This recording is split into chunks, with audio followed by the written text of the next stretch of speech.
The clinical investigation plan, also called protocol, needs to correspond to the requirements outlined in detail in ISO 14155 Annex A.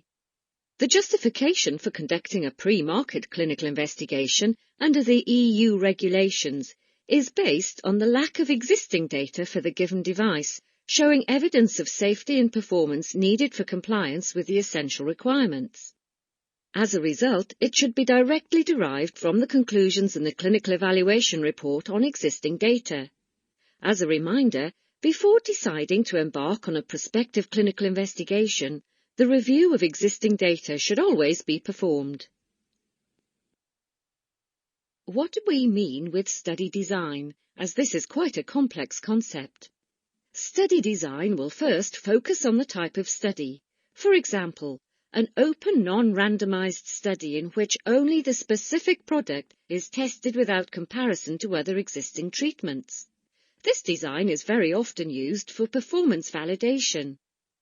The performance of a medical device is inherent to the device itself, and obtaining CE mark does not need demonstration of superiority to another device.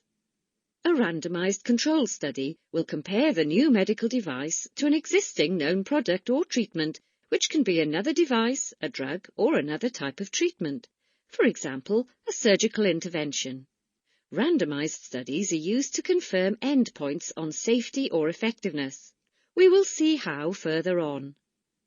A randomized single-arm or double-blinded study design are used to provide a thorough comparison for effectiveness, and in some cases safety.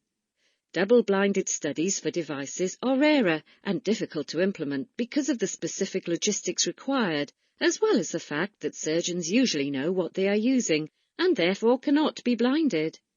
Some studies may be blinded for certain parties, for example the subject or the physician performing the follow-up. Blinding is used to eliminate the subjectivity of data, either by subjects or investigators.